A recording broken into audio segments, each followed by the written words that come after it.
little bit of background. I'm Greg Peterson, one of the co-founders of the Jackson Center, and the Robert Jackson Center has entered into a memorandum of understanding, a relationship with St. Bonaventure University.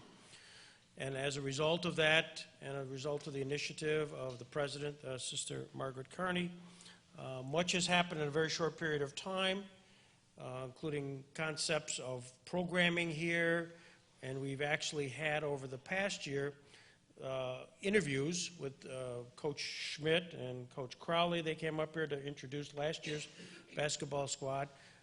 We also had your teammate, Paul Hoffman, come down here and regale us with stories, which ultimately led to why you're here today.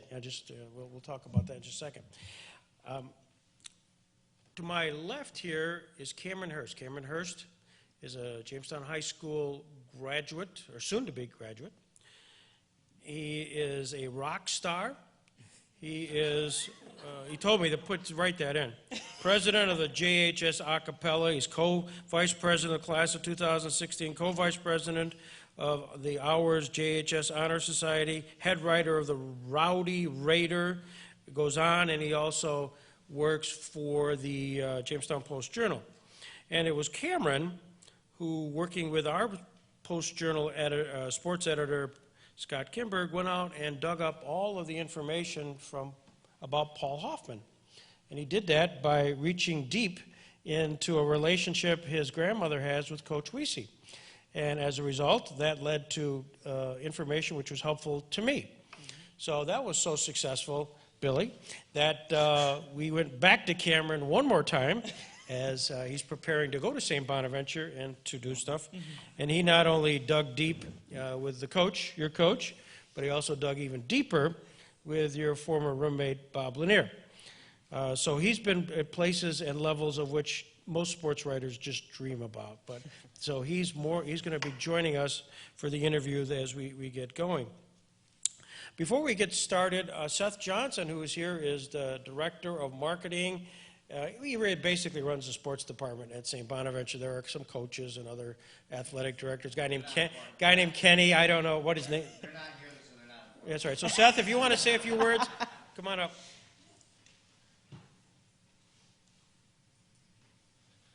Thank you very much. We just want to extend our thanks to the Jackson Center, obviously. We've touched on a little bit about what the entire university has been doing or with this memorandum of understanding, and it's an exciting time. And we'd like to think that, starting this with Coach Crowley and Coach Schmidt earlier this year, that we'd like to think that athletics has kind of helped lead into some other things that have really benefited the entire university. We've said this before, but the Jamestown area is really, really important to us. We really feel that St. Bonaventure is a regional school, and it's something that we want to kind of extend our brand and extend the invitation and have the Jamestown people be able to come to basketball games, enjoy the basketball games, enjoy our campus, and use us also now as a resource for the area. So, we want to thank the Jackson Center. We want to thank the Jamestown community for their support, the great support that they gave us this year at basketball games. We've never had the amount of attendance we've had from the Jamestown area at our games this year, and it's been a great partnership, and we're thankful to Billy that he was able to kind of take the time out of his schedule to do this interview and kind of continue what Paul and Coach Schmidt and Coach Crowley have done, and we look forward to doing more in the future. But we thank you for your support. Thank you, Seth.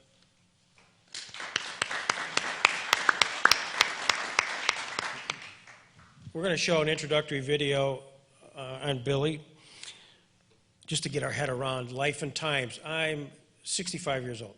I don't want to admit that, but the reality is I lived during a time which the 1970 St. Bonaventure team made us all breathe very heavily.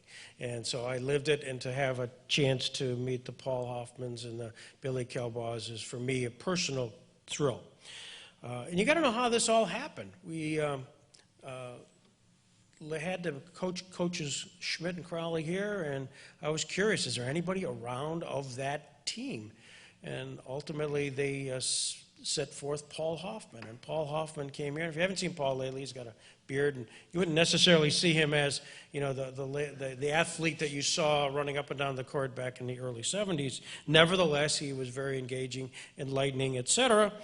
And we then asked him, I said, did you stay in touch with the team? And we learned that they stay, and you'll hear, very, very close. And I said, like who? And he said, Billy Kalbaugh. And then I took him to the golf course, and he said, by the way, I'll give you Billy's contact information. While that was going on, at the same time, we'd learned that, in fact, Billy married a local gal. How cool is this? Well, then my antenna went way up. I'm the attorney for the village of Faulkner. My DPW guy, Sam Agnebenny, and that's close enough. And then I led to talking to Deb and Jim, and then that just said, hey, just call her.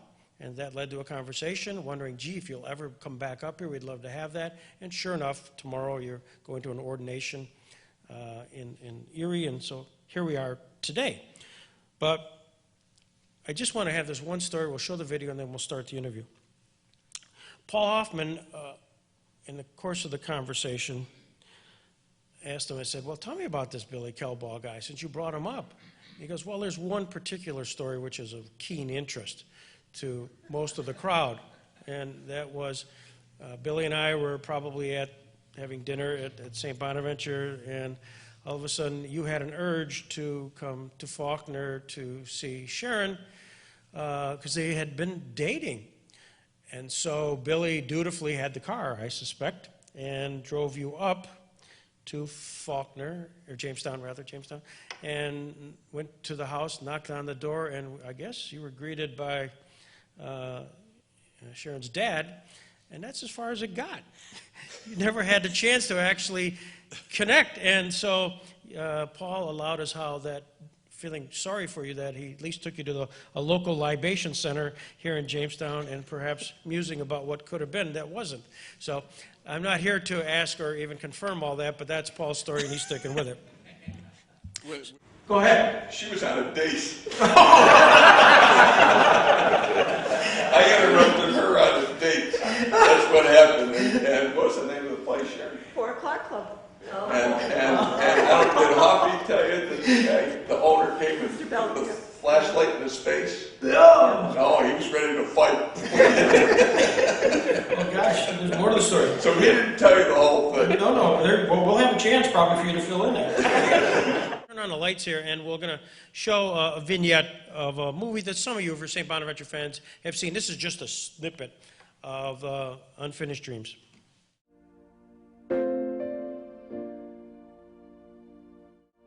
What epitomizes sports? For the fan, it is the memory. Games rolling into seasons. Two people sitting around arguing, what if? To the player, it is the moment. The moment when you are called on to perform. Olean, New York. In December of 1969, temperatures here were plummeting, but hopes were rising over the hometown college basketball team, St. Bonaventure, that had captured the hearts of the locals. It was the era of UCLA, coached by John Wooden and led by the dominant play of center Lou Alcindor. The Bruins had won 3 consecutive national championships. I had 2 very good ball games. I got 29 and 27. Was named to the all-tournament team along with Jimmy McMillan and Calvin Murphy and Jeff Petrie. Started really working on my basketball skills. Developed more confidence in my game and started shooting ball going in, started thinking better on the floor, feeling more comfortable about who Bob Lanier was. One of the people that came up and introduced himself to me was Fred Handler. And Fred asked if not only could I come and visit the school, but could I come right from Allentown.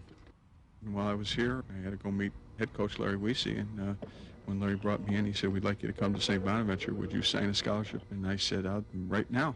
Mr. Schwepke took over the team the following year, and it asked me to come out for the team. I make the team. We won 2 city championships in my junior year and my senior year. I get recruited by Bonaventure, and the rest is kind of like history. Billy, Kalbaugh, and Bob were roommates, and they grew as human beings, they grew as basketball players through the 4 years. I remember this country-looking white boy, big old square-headed guy. Yeah, I guess we made kind of an odd couple. 7-foot black guy, 5'10" white guy, but there was an awful lot of things that we had in common. We just kind of melted in with each other. I think he respected the fact, boy, this guy's going to get me the ball. Once we got to know each other, we realized that we had a lot more in common than basketball.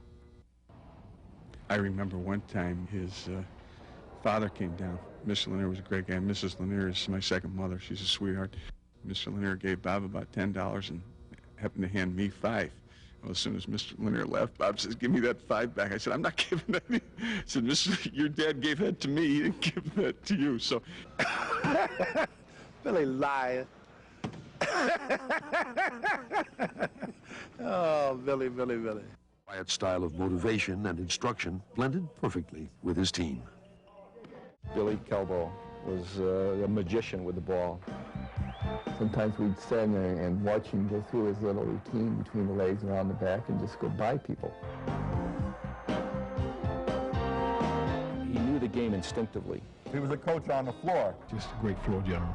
Billy would run through the wall and we'd all follow. He always knew how to get the ball to Lanier's hand. A needlepoint pass right down the middle. Probably the heart and soul squad. He set our tone. one sign in our locker room, all it said was College Park, Maryland. That's where the Final Four was that year. So I think when we approached it on October 15th, we were very confident that we could accomplish an awful lot of things with that team. Up to number 3 in the polls, heading to Philadelphia for a matchup with Villanova, heading for disappointment. I'm the one that blew it, so, I probably should talk about it. But it was, we played in the old Villanova Cat House where they hadn't lost for, I guess, 5 years since Senator Bradley's Princeton team had beat them in there. It was a difficult place to play, and I remember we were down the whole game, and we got the ball out with about 30 seconds to go with a chance to tie. And it was a play that I was involved in that caused us to lose. The backcourt violation. Billy threw the ball inbound to me, and we hadn't come across the half-court line yet. And he threw it to me, and I was standing in the backcourt, so... And I could almost see Billy trying not to receive the ball because he knew as soon as he caught it, it was going to be called a backcourt violation. It was almost like a hot potato to him, and he was trying to, duck and avoid the ball. And so it looked like we were out of it, and then I was fortunate enough to get a steal, and I knocked it. I think it was to you, huh? Yeah. Billy stole the ball. He tapped it to me. I gave it back to Billy, and it was going down for a layup. Somehow it came off the rim. And Hank Simentowski, I don't know how, he knocked it away. And I remember putting it back up on the rim. I think he took it off the rim again. Let's be honest, he took it right off the rim. There was no call. In the first round, we played a very good Davidson team. We beat them by 13 points. It was Kalbaugh, the smallest man on the court, who headed for the locker room a few inches taller than everyone else after gunning the Bonnies to an 85-72 victory. Union meet, you just couldn't believe how many people were there. they were special, and they knew they had something special, and they showed it. The regional final, a rematch with Villanova, a chance to avenge the season's lone defeat. We just played very well, and we dominated every aspect of the game. We had fast break upon fast break. Defensively and offensively, we controlled the boards. When we came down and set it up, we always scored. We gradually got to a 20-point lead and maintained it. Kalbaugh was bringing the ball down court, and I was like in front of him, and I went like this, and then I turned because it looked like he was about to shoot, so I turned to look at the hoop, and the next thing I knew, my leg came out under me. I didn't see it. I do remember turning around and looking and watching our trainer run out to him. And I never knew what had happened until, they told me that Chris Ford had run into my knee. To realize, to have that ecstasy of, winning this thing and then going over the bench and find out that you know, your main man wasn't going to be with you the next week. I know my initial thoughts, it was devastation. I just couldn't believe it. I firmly believed at that particular time we were the best team in the country. We were on such a roll. We were playing such great offensively, defensively. We were rebounding the ball. We did not have a major weakness at that particular time. The Final Four. UCLA versus New Mexico State. Bonaventure would face Jacksonville. One game away from the finals. I didn't realize that, you know, Artis Gilmore was as big as he was until I met him in the parking lot after the game. I mean, that's how much I was into the game, and that's how much I really wanted to win. Guys are playing their butts off. I mean, hustling, but you can see they were trying to climb this mountain. It was like, and they were like right to the peak of the mountain, and then you gotta do it, boys, baby. In the second half, those two big old 7-foot guys just kind of like said, pa-pow, pa-pow. I mean, obviously, I'm supposed to think that way, but I truly believe that to this day. To one time feel that you are the best in the country, it's a very exhilarating feeling. You know it. You know, I mean, it's not a question that you think it, you know it. And the kids knew it. Happy ending is to be able to look back and hold your head up and say, I was there. So Billy, throughout that musical, they had a Ramsey Lewis song, Wade in the Water. Wade in the Water. Yeah. Was that your theme song? That was the team's theme song. Yes, it was. Yes, it was. Was that specifically one of the players that did that? I mean, we all just kind of liked it, and we started winning with it. So we had them play it on the PA when we came out, and it was special times. You see that now. I mean, I've seen it probably 100 times, probably. But what's the emotion that runs through you? I get very emotional when I see that. Very. I am right now. Sorry. But, you know, whenever I watch the Final Four, and at the end of the Final Four, what's the music they play at the end of the final? One Shining Moment. And whenever I see that, I kind of break down, to be honest with you, because the 12 of us that were on the team, to a man, thought we were the best and thought we were going to win the NCAA championship. So it's tough when I watch that, to be very honest with you. Aren't you glad I brought this degree of levity to the yeah. You know, that floor. Sure, and you want to talk about your date? Since we're down at this level. The floor down where Bob got hurt down at Columbia, South Carolina, they were the first team to put an old tartan surface in, which is, you probably don't know what it is today. They got rid of them all. They were rubberized surface, okay? And when Ford ran into Bob, if it was a wood floor, I think his knee would have given a little. With the rubberized surface, his knee just stuck right there. And took the whole Bob ended up, I think he's had, of course, those are the old railroad tracks. I think he had 4 of them. I think all in all, with the new procedure, I think he had 11 all told knee surgeries. That's what playing in the NBA for 14 years does to you. So. Did you know anything? Your dad was a coach for many years. Right. You went to Catholic high school, right? I went to Catholic Central High School in Troy, New York. Where was it that your dad coached? My dad coached RPI in Troy, New York. Okay. A lot of people have asked me, why didn't you go play for your dad? Very frankly, I couldn't get in RPI, okay? It was you had to be brilliant in sciences, which I never was, so. Kevin Sandvich, who is from the County of Chautauqua Industrial Development Agency, went to LaSalle during the time period. Did he? Okay. Yes, and he wanted me to ask, and I'll just do this for the camera, but he said there were great players from that era, such as Luther Rackley. For Xavier, 7-footer for Xavier, right? And then played in the NBA for about 5 years, yeah. Rosie Phillips. Roosevelt Phillips, yeah. His question was, ask Billy how high he could jump. Rosie, close to Matt Gant. You just saw Matt Gant on there. Close to Matt. I don't think he could quite jump with Matt. You know, Artis Gilmore is 7'2". Matt was 6'5", and we go out for the opening tap, and Matt gets it. We got a picture of it. Matt's hand is about here, and Artis Gilmore is about there. Matt got the opening tap, and then blocked about 4 of his shots, and Gilmore was like, who is this guy? Yeah, looking around, Matt could just soar. So Rosie could get up, but not quite as high as Matthew. Hubert Terry. The bruiser. We called him Bruiser. Probably a better football player than basketball player, but he was a good hooper also. Ticky Burden. Luther Ticky Burden. My wife and I, we live in Greensboro now. Ticky just passed away down in Winston-Salem, North Carolina.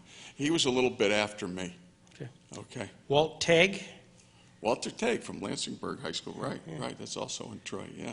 So he was straining his, but he wanted to be sure. So that, Kevin, wherever you are, this is for you. Just kind of the St. Bonaventure story. You know, then I'm going to turn it over to Cameron. But how did you even know about it, and how did you connect there? It's funny. I think I was telling somebody earlier tonight. When I was a senior in high school, there was a fellow, his name was Faziola, was a Xavier grad, and he told the coaches at Xavier about me, Xavier of Ohio. Luther Rackley that you just mentioned. He and I were good friends. He was a freshman at Xavier at the time, and he had told them about me also. So the guy came down to the game. And I had a very good guy. I can even remember I had 28 that night. I didn't get it that 28 in college. I never got that many in college. So I like to bring up how many I got in high school. Well, anyway, I got 28 that night, and they took me out after, and the assistant coach said, Mr. Faziola is going to go to the game in Buffalo, a doubleheader in Buffalo tomorrow night. We're playing St. Bonaventure. Would you like to go? And I said, I'd love to drive out. So I went to that game, and frankly, they offered me a scholarship. I accepted. This was early in December. I wasn't smart enough to sign anything. And late in February, I got a little letter from them that they had found someone else. So I was I had probably heard from a number of schools that I didn't, I had told I wasn't interested. And I scrambled and wrote everybody back. And then Larry Weise called me from Bonaventure and wanted me to come and visit. And I told him how I had I had watched the Xavier game that year and how impressed I was with Bonaventure's team. But he said, come on out. And he gave me a date. That mentions it on the film there. I had been invited to play for New York State. And a big high school recruiting was so much different than they did at the end of your senior year, really, and during your senior year. So I was playing for the New York State All-Stars in Allentown, Pennsylvania. And I really did. I had two very good games. Tell you a story. I had 29 the first game against New Jersey All-Stars and 27 the second game against New York City All-Stars. Well, the tournament was 3 years old. And as I left the court, they made an announcement that Bill Kalbaugh from the New York State team has just broke the tournament scoring record. Okay? Now, the next game, I had 56 points. The next game, the New England All-Stars with Calvin Murphy, they were playing somebody. And I am probably the only guy in the world that had their two-game scoring record broken in one game. Calvin got 61 the next game. So anyway, I made the tournament all-tournament team. It was, as I said in there, Jimmy McMillan, who was a longtime pro, and Jeff Petrie, who was a longtime pro, Calvin Murphy, myself. And I can't remember the fifth guy, and if that fifth guy's talking tonight, he can't remember me. From there, I went down to Bonaventure, and Larry offered me a scholarship, and I said, I got to sign something this time. So that's how it ended up. Coach Weise mentioned that you had a sister that went to St. Bonaventure? Yeah, yeah. And she was the one that kind of put in the good word. Sharon brought that up earlier. She says she went over and told Coach Weise, so I guess she did. He remembers that. He remembers it, all right. You mentioned how your father was a coach. Yeah. Talk about the kind of influence he had on you as far as honing the basketball skills and Well, I was luckier than most. The winters around here, a lot of times kids that want to play ball are without a gym. I had access to my dad's gym all the time, so I used to go over to his practices since I was about 5th grade or so. And when I played poorly, I heard about it, quite frankly, and when I played well, I heard about it. But it just gave me the opportunity to play a lot, okay, having access to that gym. We're curious about the fact that when you came there, you guys were redshirted, really, freshman year. You didn't play Yeah, varsity. well, freshmen could not play varsity at the time, which, to be very honest, I thought was an outstanding rule, because you brought basically 4 freshmen in. We were all very happy. The 4 scholarship players played every minute of every game, and you were happy as freshmen. Today, the freshmen are on varsity. If they go and they don't play immediately, they're looking to transfer. So I thought it was a great rule, and I thought it was a great rule for your academics also, because you weren't traveling all over the place. We had, I think, maybe 16 freshman games at UB, at Alfred, Niagara. They're all local. And it really made a lot of sense. Made it more feasible for student athletes to be students as well as. Absolutely. You had a chance, Cameron, to talk to Bob Lanier. What did he tell you about him? Well, he said that he talked about how he had a high basketball IQ, ball handling skills, and he mentioned how at the time it was important that there were 2 men of different races rooming together.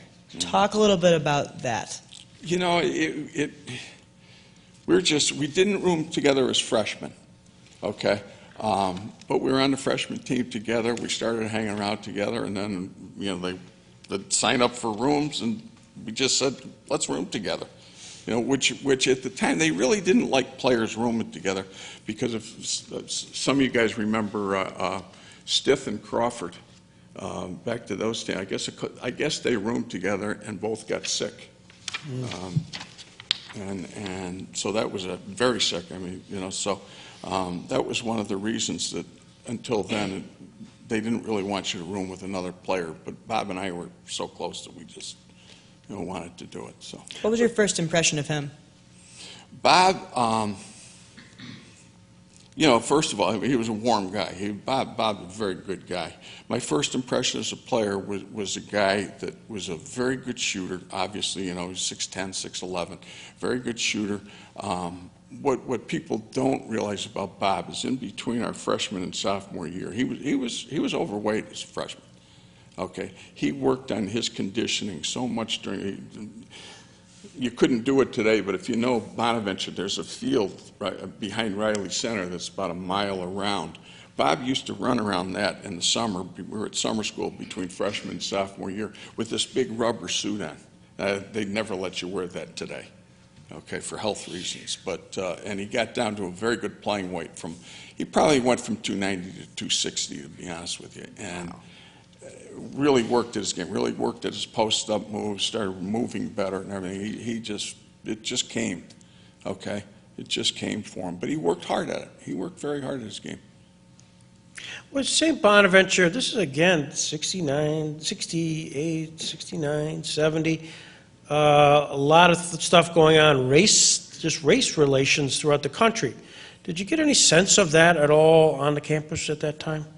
Well, Bob and I would talk about it a lot. We talked. I was with Bob the night Martin Luther King got shot and killed, walking down Main Street in Olean, as a matter of fact. So we talked about it quite a bit. But my high school, which was Catholic Central High School, was lily white. We had 2,000 kids, and there wasn't a black kid in the school.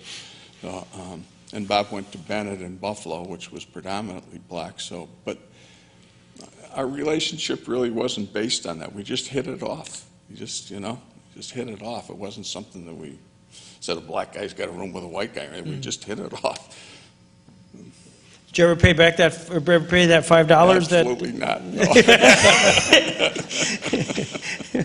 I mentioned that to him when I talked to him, He still is very. He still denies yeah, that. he said no. Well, he says He says, you know, money was hard to come by back in them days. When my father gave him $5, I didn't understand. That was my money, not his money. That was supposed to be all of it for me. Can we go through just your roster and maybe a vignette or two, and it can be something other than just nice guy, like we just talked about Bob, but Matt Gant. Matty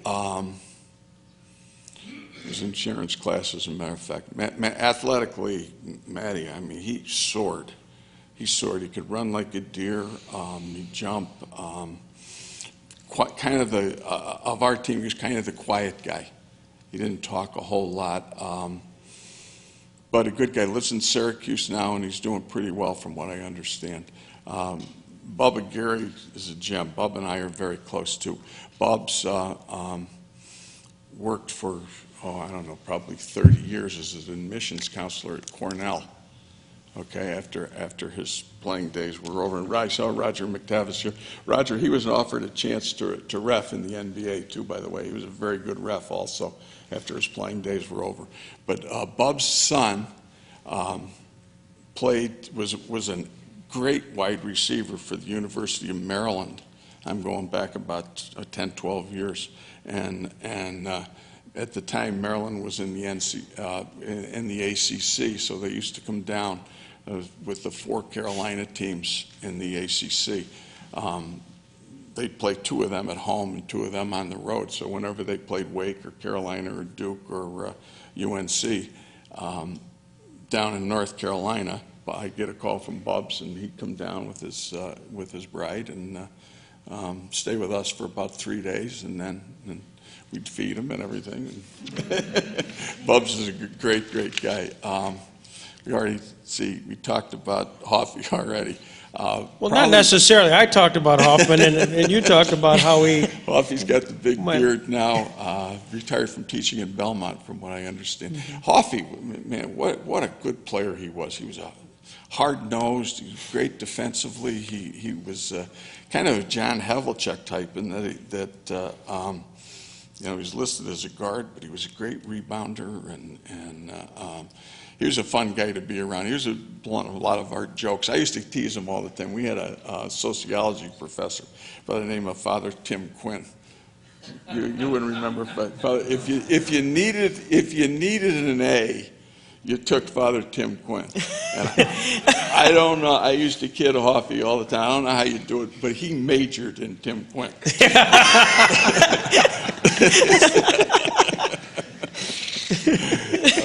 Mike Call lives in Buffalo. I'm probably, of the guys on the team, I'm very close with Mike. He actually came in a year before me, but hurt his knee one year and redshirted, so he was on our Final Four club. And we get Mike and his wife Kathy and Sharon and I are very, very close. So I speak to Mike about once a week, and we get together at summers and so forth, so I see quite a lot of him. Same with excuse me, another senior on the club that was a walk-on that year, Gene Fahey. Gene is also, he was director of admissions up at Plymouth State College in New Hampshire. He just retired this year, as a matter of fact, and I spent a lot of phone time and so forth with Gene, and great guy. We did lose the other walk-on that was a senior. Pete Wisnowski is the only member of that team that's deceased. Wiz died probably 8-10 years ago. The sophomores, the other, Dale Tepes, I'm also very close to. He was a junior that year, Final Four year. Dale started a lot of games as a sophomore and then was hurt most of the Final Four year, but came back and started again as a senior when they went 3rd in the NIT. And Dale and I are also very, very close. We talk quite a bit. He spends half his time in Rochester and the other half down in Florida. Retired as a, what insurance company was he with? Okay. Sophomores were Victor Thomas, who is an ordained minister now down in Washington, D.C. Great guy. We love Victor. He came in that Jacksonville game off the bench and actually was our leading scorer with 17 points. Low-key guy, really, and I really liked Victor. And Hoffy, we talked about with his beard and so on and so forth. And Tommy Baldwin was the other sophomore. Tommy is a businessman in Nunday, New York. He's the one that he started that Final Four game, and Bob couldn't play. Hard worker. Baldy's a real nice kid. His boys were good athletes and went to Bentley College, I think it was, in Massachusetts. Were pretty good players. So that's kind of. Did I leave anybody out? There was a reference to a Paul, G-R-Y-S. Oh, Paul Grice. I'm sorry. Yeah, Paul Grice. Yeah. We used to tease Paul quite a bit. Paul was deeply in love, okay? And we used to say, practice would end, Paul would be out that door. and we say, Paul,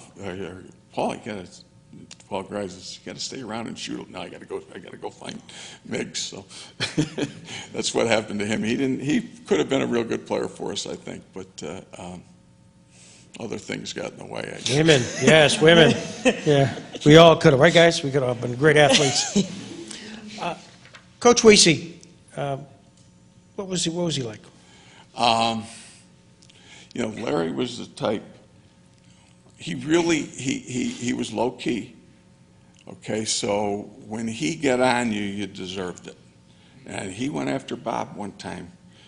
He started right at the top. He went after Bob one time. I think he had heard from some of the NBA guys that some of the NBA scouts, that Bob had a great touch and so forth, but should be a better rebounder or something like that. So Larry came in one day and demanded that Bob got every rebound that went up there. And that practice got a little physical. Guys got tossed around a little bit. And I said, I'm only 5'10", but I'm going to get a rebound. I am going to get a rebound.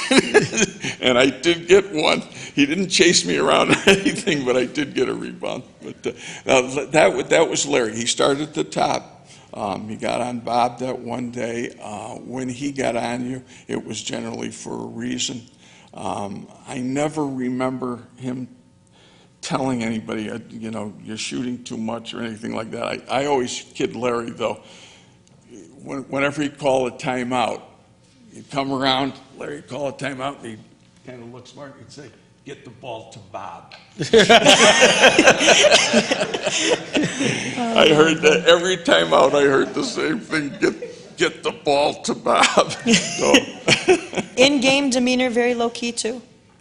Yeah, he was. He was very low key. Roger, I don't think he ever got a technical. Unlike me, when you repped me. I wouldn't call it technical. I don't think Larry ever got one that I can recall in my 3 years with him. No, he was just a low key guy. Had two very good assistants, Fred Handler. Who actually was the one that saw me play in Allentown.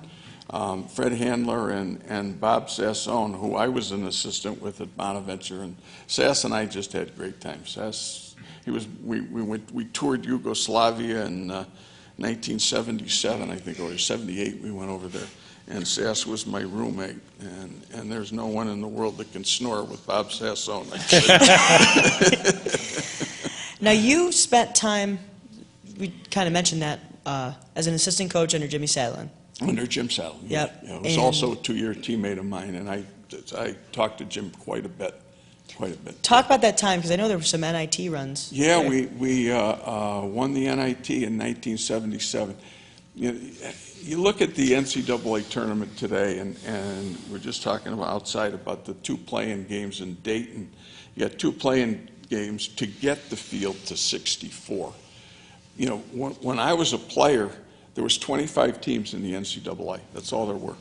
Okay, 9 conferences, the ACC, the Big Ten. They got a bye right into the regionals. So those teams would only have to win 4 games to win that. We had a play. We played Davidson in the first round. Independence had to play an additional game. But back then, there's basically 25 teams in the NCAA. They expanded it to 32, I think it was in 1975. So when you were invited to it was one of the 16 teams invited to the NIT back then, it was a big deal. and no one would refuse an NIT bid. It was still a big deal. The whole tournament was played in the Garden, and so we got invited in '77. I really thought we were going to get an NCAA bid. I think we went 25-4 was our final record, but we did get invited to the NIT. I remember the day. I'll never forget this. The day before we left, we were playing Rutgers in the first round, and we had the worst practice I've ever seen. I mean, we were so bad that Jimmy kind of just threw them out of the gym. Said, the coaches all left and everything, and we had two good leaders, S.E. Hollis from Erie and Jimmy Barron, who ended up coaching at Bonaventure. They brought the team back, and they practiced on their own. And we went down and we beat Rutgers in overtime, and then we went to the Garden. We beat the University of Oregon by 3, beat Villanova by 2, and then won the championship against Houston by 3. Every game was right down to the last possession. So those kids really worked, and they were a pleasure to coach. We had Glenn Hagan, who was a terrific player, and Greg Sanders, S.E. Hollis, Timmy Waterman, and Jimmy Barron were the starters. Great kids, really worked hard.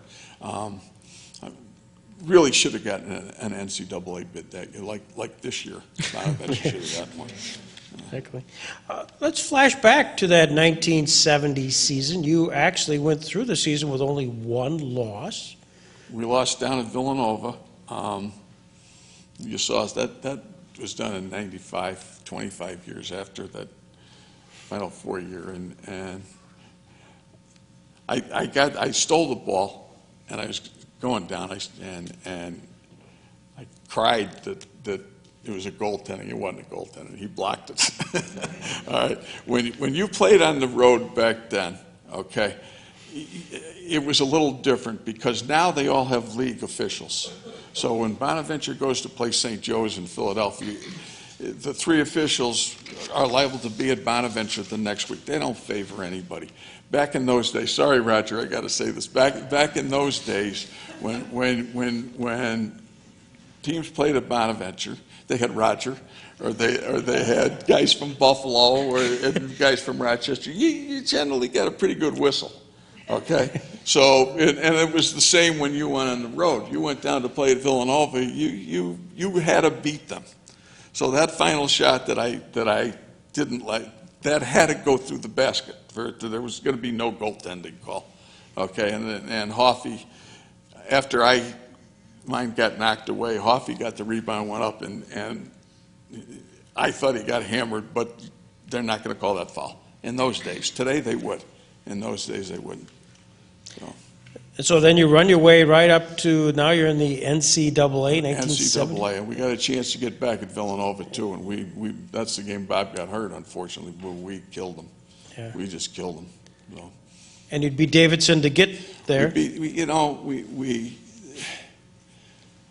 go to the NCAA, and to be honest with you, those 3 games, the Davidson game, North Carolina State, and Villanova, we really weren't challenged. We won them.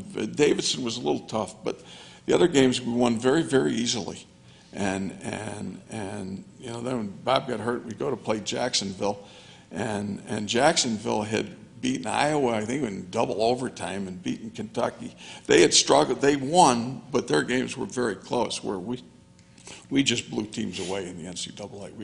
We really were on an uptick.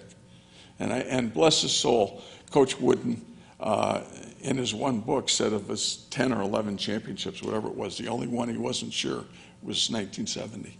That if Bonaventure had been at full strength, he was not certain who would have won the game.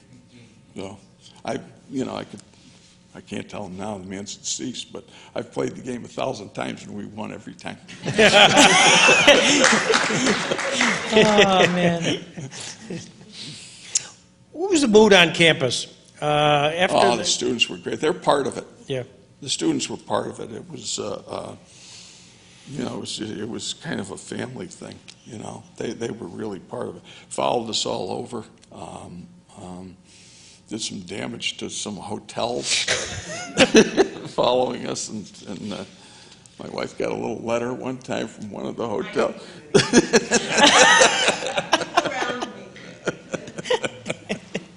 You got the letters?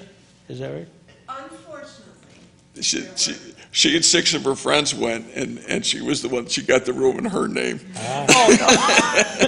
The room was in my name, so Father Crispin called us all in, and we got letters that we were all in trouble, when none of us did. Of course, if the room was in your name, you're not going to do any damage. Of course. All those evil people from the second death. Here's the good news. There is a statute of limitations, so you can talk about it. That's okay. Do you guys get together quite a bit? Yeah, I think we've had 5, we started probably 12 years ago. We've had 5 reunions. We're going to have our 6th next summer. That we go back to campus and usually in June or July, and just tell stories about how great we were. And, you know, we come in and we were the team that went to the Final Four when after the 11 of us get together and leave. There was never a team that could beat us. Yeah. Okay, that's the nice thing. You know, that's the nice thing. This is my 50th year or 45th year of being out of Bonaventure, and you know, I think when I played, I think they said, Kalbaugh, he's all right. You know, he beats presses with the dribble and he gets the ball into Lanier. Then you go from like 85 to 2000. That Kalbaugh was a pretty good player. And then from 2000 to now, man, could that guy play? You know, I haven't touched a ball. And yet I keep getting better. That's the nice thing about getting old. Cameron didn't live during this time period, so tell him about what it was like to play in that little 3. You know, Canisius little 3. Yeah, that was.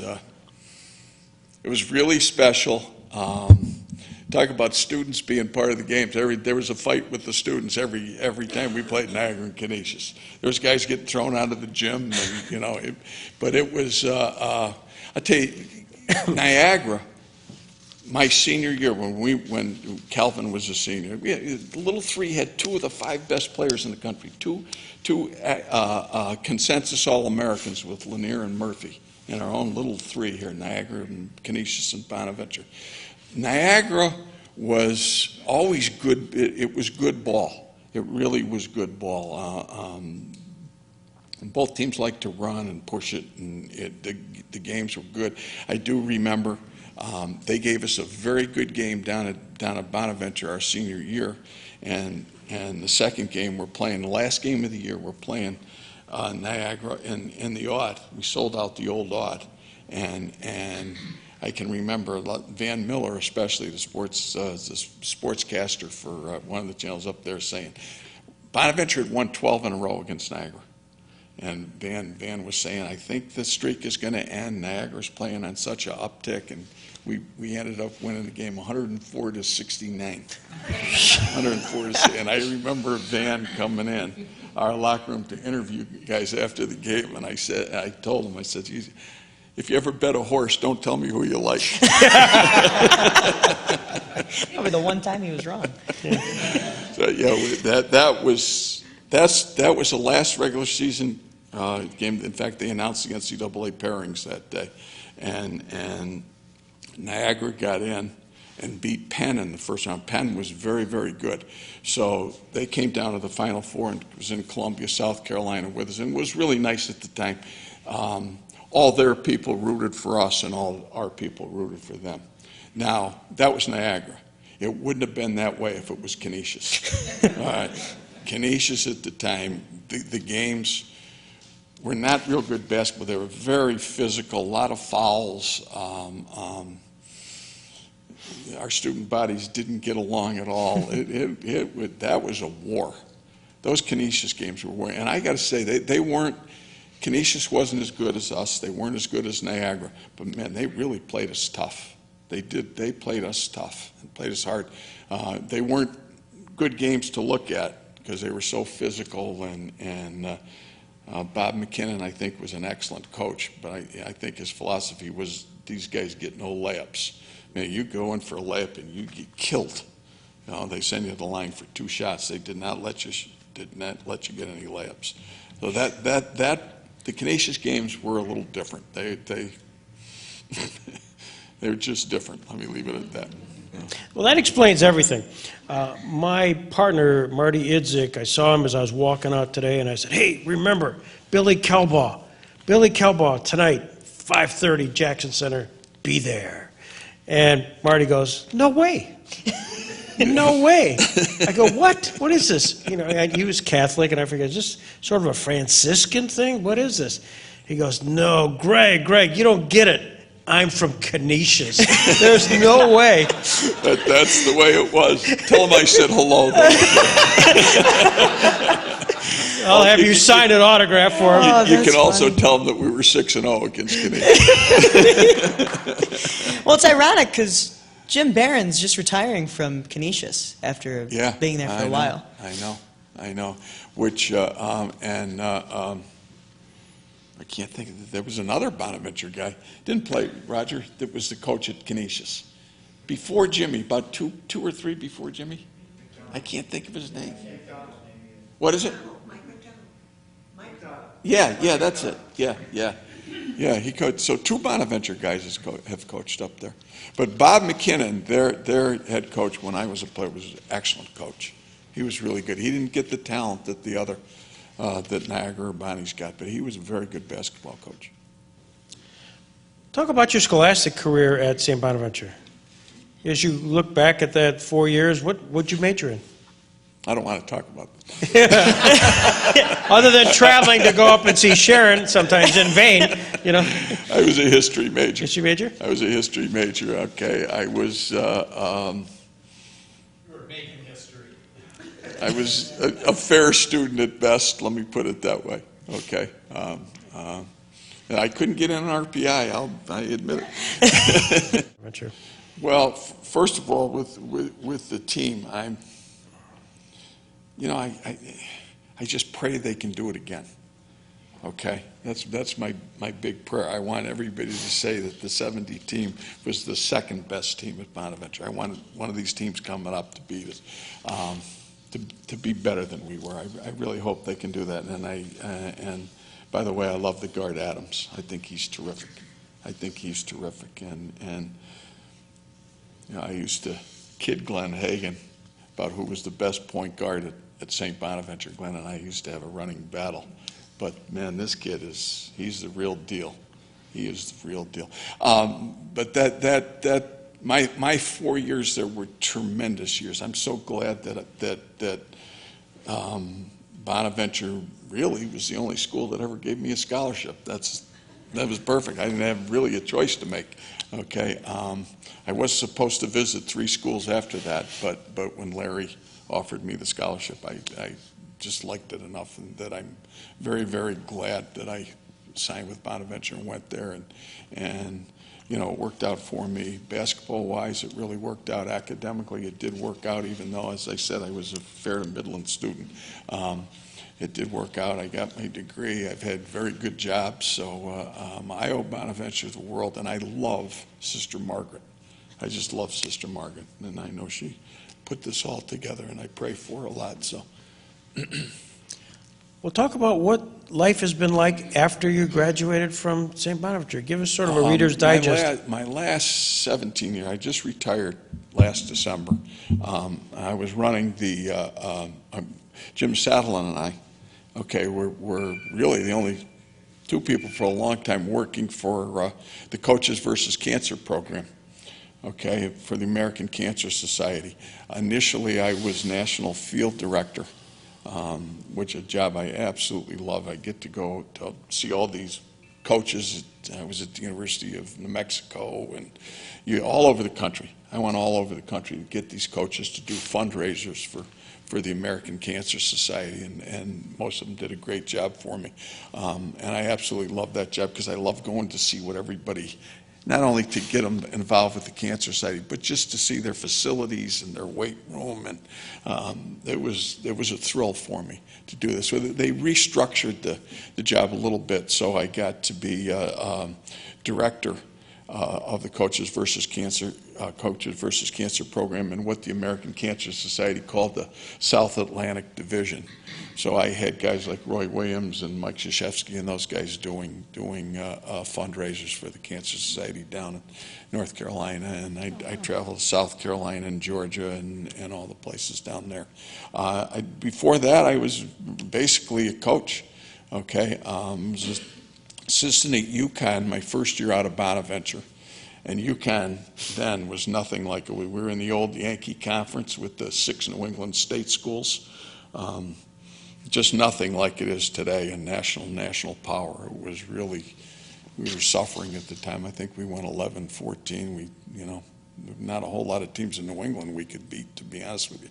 Then I did 2 years of high school, and then Jim Saddleland got the head job. Is that LaSalle? At LaSalle, right. Then Jim Saddleland got the head job at Bonaventure and called me and asked me to come aboard as his assistant. And I was there 8 years, I believe it was, and I went to Mercy, Hurst, and Erie for 7. Then I coached the Erie Wave professional team, height-restricted pro team, and then basically went to Cancer Society from there. Mark Schmidt is a terrific coach. He's just a terrific coach. He's a good recruiter. He's done where that program was when he took over. We had that scandal, the 2-0 with and the team had been through some terrible times. What I also did when I was working for the Cancer Society, I was working for the Atlantic 10.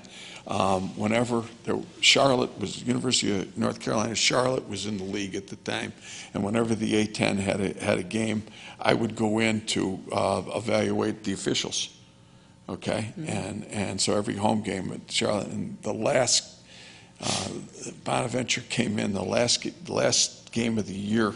Last year I did this, and I think they were 6-21 at the time, or 7-21, and we just, they were kind of pathetic, to be very honest with you, and it really hurt me, really, watching them struggle like they did.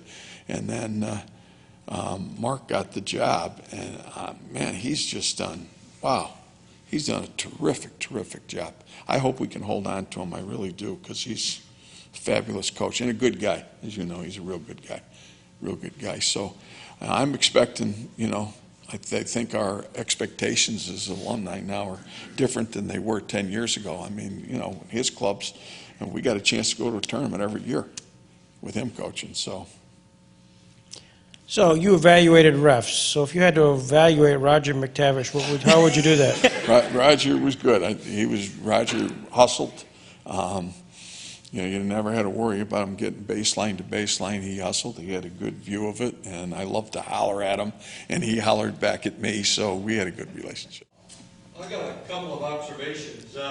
Back in December 28th of 1966, my father and I sat in your father's office and talked to him about the potential of me playing for him.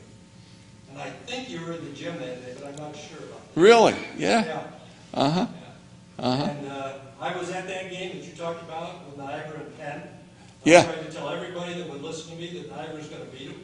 Penn, I think, was rated top 4 at the time. Back in those days. And quite frankly, you've seen this 30 for 30 series about I Still Hate Christian Laettner? Yes. If they ever do one that's about I Still Hate Chris Ford, I want to be the guy that helps put that together. As soon as the game was over, okay, I remember going over, and we were elated. We just won the Eastern Regionals. We're elated. I think Bob is in there just getting his knee iced down or something. I think he's going to be okay. And our trainer, Dick Gelati, was waiting there, and he went up to me first and said, Bob won't be with us next week. And I was devastated. And then Chris Ford came over to me and said, Bill, I just want you to know I did not do that on purpose. Okay? A lot of people seem to think he did, but he did say that to me first thing, so I'm going to give him the benefit of the doubt on it, The Niagara games, the Niagara games all stand out because, they were intense, and Calvin was as I said, a great, great player. He was on the team, and a lot of times we were matched up. So it was a game that was very, very important to me. And the Villanova games were wars. And the Duquesne games. Duquesne was very, very good at the time. That game really sticks out because when they came down senior year, we were ranked 1-2 in the East early in the year. And they came down to Riley Center in early December. Well, it wasn't really early because it was, in fact, none of the students went home. We got out of school, I think it was December 18th, and the game was like the 20th, and I don't think one student went home. They all stayed for the game. And if you ever see pictures of that, I'm sure we broke every fire law in the, well, there was like 7,000 people in there. So I'm sitting in the aisles when you walk up and everything, and it was great because we beat them 77-58. I still remember the score. And one of their guys and I were pretty good rivals, Billy Zoff, who was a good player. But Billy and I were pretty good rivals, and I think you see it today. I think Billy's the only guy I talked to when we were playing. I yapped at a little bit. Any of the old coaches stand out to you, the Ray Myers or George Myers? Yeah, Ray Myers especially, because Ray Myers told everybody that we were the best team in the country. So, but yeah, you know, his boy Joey played. We used to guard each other, Joey, and Joey was a good player too. So yeah, I liked Ray a lot. Other questions? Sharon, is there one you want to ask? Later? Why he didn't mention you more often? What's the question, and we'll conclude on this, what's the question you expected to be asked and wasn't? How come you didn't score more? No, I think you covered everything, to be very honest with you. This was fun. Let's stay. This has been a real thrill for us as part of an ongoing relationship we have with St. Bonaventure, and you've just taken it to a whole new level. Hoffman notwithstanding, I just want to know that. Please, if you have any children or grandchildren, please send them to Bonaventure. We need some students. Very, very badly, we need some students. So if you can help us out in any way, please do so. And Cameron is one of those students who is going there next year. Thrilled with him. Thrilled with him. With that, we stand adjourned, and thank you, Billy Kalbaugh. Thank you. Appreciate everything. Thanks.